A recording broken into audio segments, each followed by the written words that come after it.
puede que sea su examen práctico, pero tal vez les dé más tiempo. O sea, preferiría yo que le pregunten y que ustedes le digan, doctor, danos una fecha exacta, porque no creo que, o sea, creo que sería muy apresurado que sea de aquí a, bueno, en realidad 2 semanas sería, ¿no? Porque nos faltarían 2 temas para terminar. Entonces, en su primer parcial práctico va a entrar todo lo que avanzamos esta clase, que es índice de masa corporal, y va a entrar glicemia, ya glucosa, que es lo que nos dijo que íbamos a avanzar.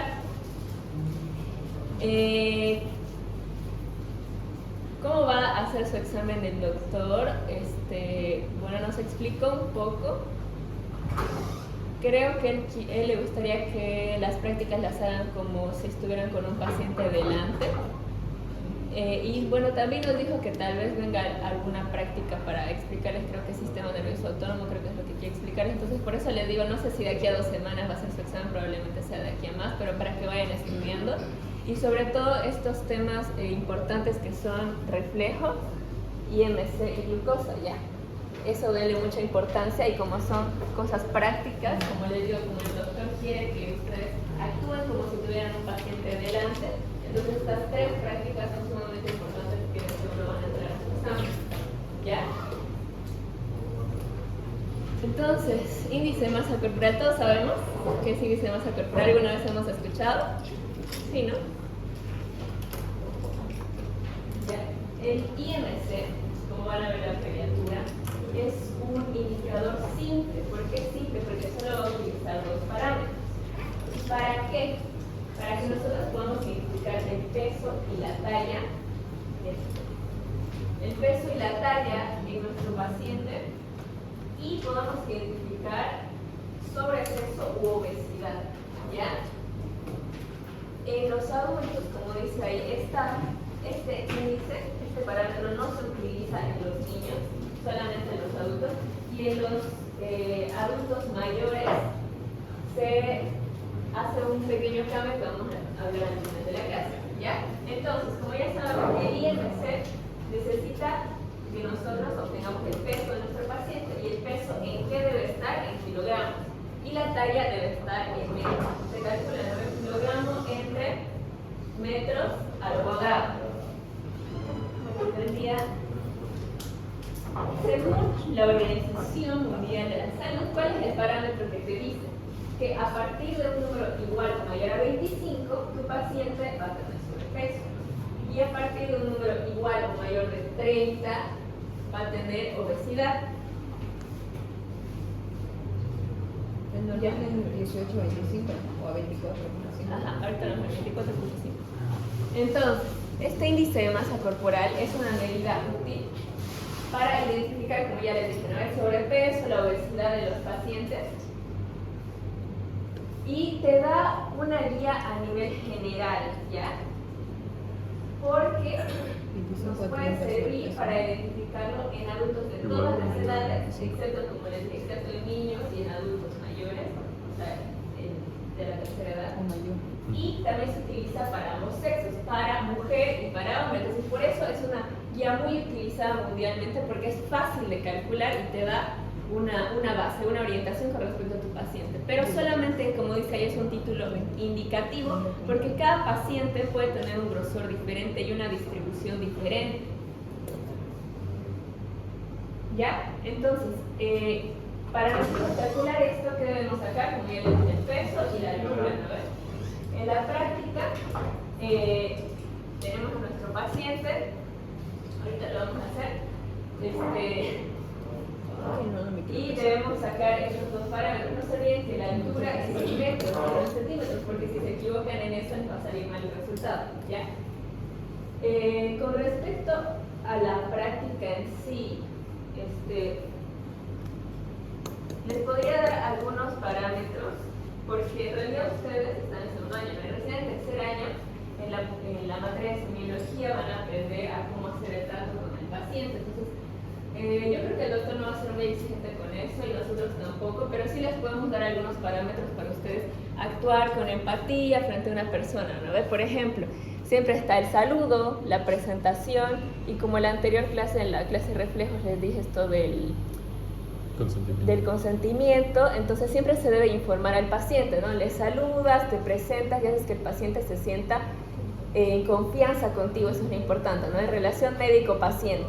Y siempre tienes que describirle y explicarle lo que le vas a hacer, ¿ya? Entonces le dices, no sé, señor, señora, se le va a realizar, y en palabras simples más que todo, tal vez se le va a pesar y también se le va a medir para que sepamos si usted se encuentra en peso de acuerdo a su edad normal y si no va a tener complicaciones con su sobrepeso o si tiene obesidad.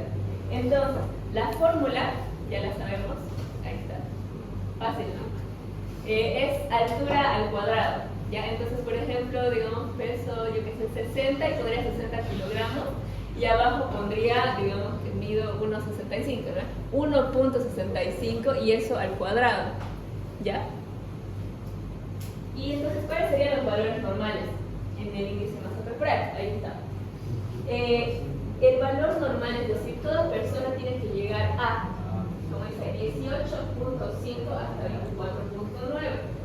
Si estaría menor a 18.5, entonces esa persona está en un peso menor a lo que debería, es decir, puede ser indicativo de algún tipo de desnutrición y bueno, otros trastornos con respecto a esto. Ya entonces nos va a dar una medida también para saber no solo la obesidad, sino también si ese paciente necesita mayor reservorio alimenticio. Por ahí no está comiendo bien, o no solo que no está comiendo bien, sino muchísimas otras patologías que nos pueden hacer bajar de peso. Por ejemplo, un cáncer de estómago bien va a hacer que tu paciente baje de peso muy rápido y obviamente su IMC no va a ser normal. Después, a partir de un parámetro de 25, como les dije, según la Organización Mundial de la Salud, se va a determinar que es sobrepeso, ya hasta 29.9. Y a partir de 30 o mayor a 30, de 30 a 34.9, ya va a ser obesidad.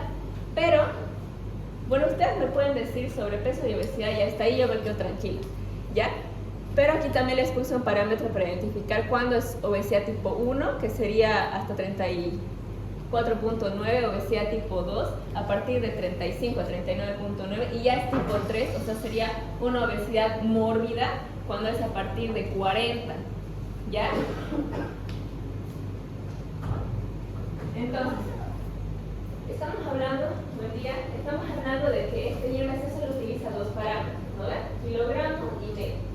Entonces, este IMC, este parámetro, no va a distinguir entre tu masa muscular y tu masa grasa. Entonces, no permite identificar tu distribución de grasa corporal en el organismo.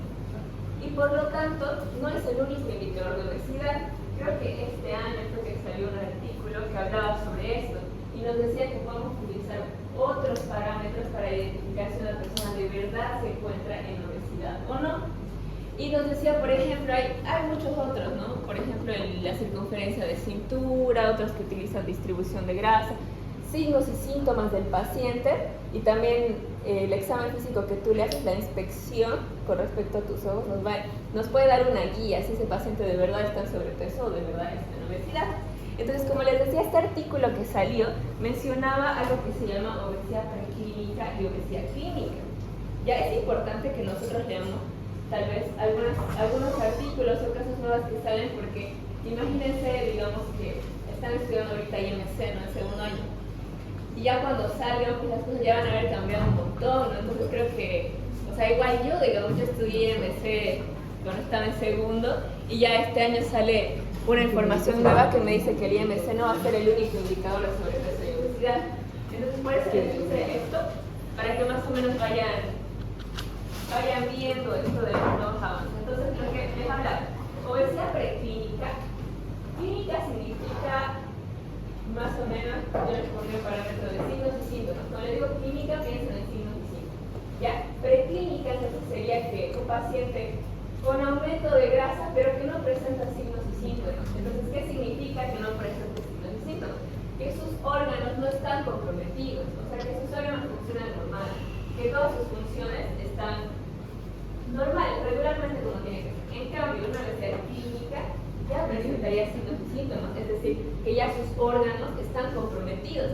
¿Y qué signos y síntomas? Por ejemplo, Ya saben, la presión arterial, aumento de presión arterial cuando ven a una persona que está pues un poco con sobrepeso, lo primero que piensan es que tiene hipertensión, sí o sí, igual una persona con obesidad, aumento de la frecuencia respiratoria, otros parámetros laboratoriales, ¿no? Por ejemplo, la glucosa muy probablemente está aumentada, los triglicéridos. Digamos, una persona tiene un músculo igual le va a marcar sobrepeso de por sí.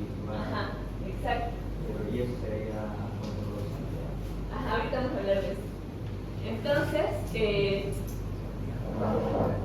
los signos y síntomas. Entonces, como les decía, cuando ustedes estén viendo, digamos, a su paciente,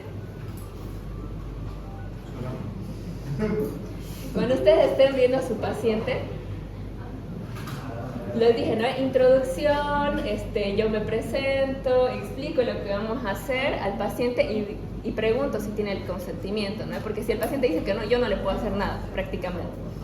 ¿Y qué tengo que hacer? En ese momento hay algo que se llama anamnesis, ¿ya? La anamnesis es la entrevista, las preguntas que tú le vas a hacer. Entonces, de ahí vas a sacar la información si este paciente presenta signos y síntomas. Por ejemplo, le dices, cuando corre, digamos, una cuadra se cansa, o ese tipo de preguntas te va a ayudar a orientarte si el paciente se encuentra en todas sus funciones adecuadas, si sus órganos están funcionando bien o no. Y hay otra cosa que se llama inspección, ¿ya? Entonces tenemos anamnesis y examen físico. Dentro del examen físico está esto que les digo, la inspección, ¿ya? Y hasta ahí vamos a llegar. Entonces, anamnesis, que es entrevista, y examen físico. En el examen físico está la inspección. ¿Qué es la inspección? Bueno, la palabra ya les orientará, ¿no? ¿Qué es la inspección? Yo miro al paciente e identifico qué signos puede tener. ¿Entiendes? Por ahí,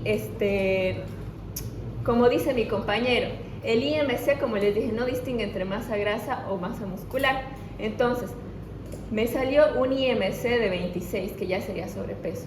Pero yo con la inspección, con el examen físico, miro a mi paciente y veo que tiene mucha masa muscular. Entonces, yo ahí ya sé, eso me orienta y me dice, no, o sea, su IMC está dentro de los parámetros con respecto a la distribución grasa. O sea, no me identificaría un sobrepeso por distribución de grasa, sino por aumento de masa muscular, y eso es saludable, entonces no me afectaría ningún órgano y yo no tendría por qué preocuparme. ¿Ya? Entonces, no siempre es una forma precisa para decirle a tu paciente tienes que bajar de peso o no. Además, si tengo un aumento o una disminución de mi masa corporal, entonces al medir mi IMC no me va a decir cuál es la distribución específica de mi grasa. Porque, a ver, estamos hablando de una persona que tiene una gran masa muscular, pero su IMC sale alto. Pero, ¿qué pasa en una persona de la tercera edad, por ejemplo? Que su IMC por ahí sale normal, pero yo estoy viendo que sus brazos están muy flácidos, o sea, sus músculos están prácticamente atrofiados, o sea, no hay músculo. Entonces, prácticamente, el único peso que me está dando es de la grasa, ¿me entiendes? Y su IMC sí sale normal, pero sus músculos, o sea, no tiene proporción muscular, tiene más grasa que músculo, y eso tampoco es saludable. Entonces, sí o sí, me va a dar signos y síntomas de una obesidad o de un sobrepeso. Y bueno, como les dije, entonces, este indicador no se utiliza en los niños ni en los ancianos. Entonces, en los ancianos, generalmente se dice, no es que hasta del 18.5 hasta el 24.9 era el valor normal, ¿no? Pero en los ancianos se dice que de un 25 o 27, es decir, un IMC ligeramente elevado, puede ser saludable. ¿Y por qué? Por tres razones, ¿ya? La primera es que ese aumento de grasa en el anciano, como las personas de la tercera edad no hacen mucho ejercicio, ¿no? Entonces esas personas cuando se levantan y caminan podrían generar un poco más de peso para que sus músculos empiecen a activarse. Entonces, este aumento de grasa ligero, no tanto, puede aumentar a que su peso sea mayor y que cuando camine empiece a activar más los músculos. Entonces, su proporción de grasa aumentaría también su fuerza muscular. Eso es lo que estamos buscando, ¿ya? Esa sería una de las principales razones. La otra razón es algo que se llama aromatización, ¿ya? Que van a ver lo que les voy a traer algo que lo explico muy bonito. Que significa que, sobre todo las mujeres, cuando una mujer Todos saben que los hombres, testosterona y mujeres, estrógeno, ¿verdad? Todos saben eso. Y cuando una mujer entra en la menopausia, ya no secreta estrógeno. Y el estrógeno es una de las principales hormonas que nos va a ayudar a la protección ósea. ¿Ya? Entonces, cuando una mujer entra en la menopausia no tiene estrógeno, entonces no tiene protección ósea y puede desarrollar enfermedades como la osteoporosis, por ejemplo. Pero si es que aumentaría su distribución grasa, si es que aumenta su grasa corporal, ¿qué pasa en el tejido graso? El tejido adiposo se llama, ¿no? Pasa este proceso de aromatización, que significa que la testosterona, todos secretamos testosterona, igual las mujeres por si acaso, entonces la mujer ya no está secretando estrógeno, solo testosterona, pero este tejido adiposo lo que hace es transformar la testosterona en estrógeno y así va a proteger los huesos, ya ese proceso se llama aromatización. Y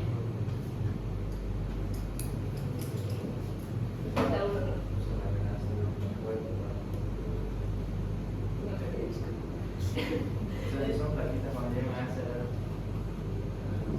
ajá, deberían aumentar un poquito de masa grasa, ¿no? Ya para que les ayude a no desarrollar osteoporosis. Aunque son agregadas cuando llegan a la edad, o sea, son más importantes. Ajá, exacto. Que ser. Te ayuda. No tanto, por eso dice ahí ligeramente elevado, un 25 o 27, digamos. Tampoco le vas a poner un 40 de IMC porque sea obesidad tipo 3 o de obesidad mórbida. Y para los niños, como ya les dije, no utilizarlo. Si les llega un paciente, un niño, digamos, ustedes no pueden utilizar el IMC para identificar si ese niño tiene o no sobrepeso. ¿Y cuáles son las consecuencias? Entonces estamos hablando de que tienes que tener un IMC normal y todo esto. Es porque frente a un aumento de índice de masa corporal va a haber un mayor riesgo, según los estudios, de desarrollar ciertas enfermedades. Ya estas enfermedades pueden ser cardiovasculares, como una cardiopatía. ¿Qué significa patía? Digamos, significa, yo lo relaciono con patología, entonces hablo cardio, corazón, y patía, patología. Entonces es una patología del corazón, una enfermedad del corazón. Un accidente cerebrovascular, ¿qué es un accidente cerebrovascular? Puede ser, bueno, recién están avanzando lo que son los trombos, los tiempos, todo eso, todavía no han avanzado. Sí, ¿no? Entonces, eso puede causar un accidente cerebrovascular, ¿no? Una oclusión del vaso y que además se puede romper y puede causar una hemorragia, eso ya es un accidente cerebrovascular. Como les dije, trastornos del aparato locomotor, porque imagínense, o sea, claro, han visto esas series, creo que son, ¿no? Que muestran personas súper obesas y que no se pueden ni parar de la cama. Obviamente va a haber una predisposición tal vez a ruptura hasta de huesos, ¿no? Porque los huesos y tampoco los músculos están desarrollados, entonces ¿cómo yo voy a mantener mi propio peso si mis músculos no están desarrollados y mis huesos no son proporcionales al peso que estoy teniendo, a la masa adiposa que estoy teniendo? Y bueno, cánceres, ¿no? Entonces sí, prácticamente lo que te dicen las investigaciones es que a menor IMC, pero un IMC dentro del parámetro normal, vas a tener menos probabilidad de tener todas estas patologías, también el desarrollo del cáncer, ¿no ves? Porque si estamos hablando de que, como ya ustedes ya saben que es un ateroma, ¿no ves? Porque no llaman trombos. Sí. ¿Saben que es un ateroma? Una placa de triglicéridos. Ajá, exacto. Entonces, si estoy diciendo que tengo más grasa, más distribución grasa, entonces voy a tener más probabilidad de tener un ateroma, ¿no ve? Más probabilidad de hipertensión. Y ese ateroma, ¿qué pasa? Se puede romper, ¿no ve? Si se rompe, ¿qué pasa? Exacto, produce un trombo, puede ocluir las arterias coronarias, producir un infarto agudo de miocardio, también puede ocluir algún vaso del pulmón, tromboembolismo pulmonar, por ejemplo, puede dirigirse al cerebro y producir un accidente cardiovascular. O sea, un millón de infinidad de cosas que te pueden pasar, ¿ya? Y entonces, estas enfermedades no son transmisibles, pero aquí lo importante es que son enfermedades prevenibles, porcentualmente prevenibles, ¿no ven? Porque si nosotros nos mantenemos en un IMC adecuado, vamos a poder disminuir nuestra probabilidad de tener este tipo de enfermedades que son mortales, ¿no? Y peor cuando vas avanzando de edad, por ejemplo, si ya tienes cierto IMC elevado en la niñez, puede predisponer también a una discapacidad, a una obesidad edad adulta, ya muchas enfermedades. Entonces, eso. Ahora vamos a hacer la práctica, ¿ya? Necesito un voluntario. Yo voy. ¿Alguien se puede mover? Ya se quedó voluntario.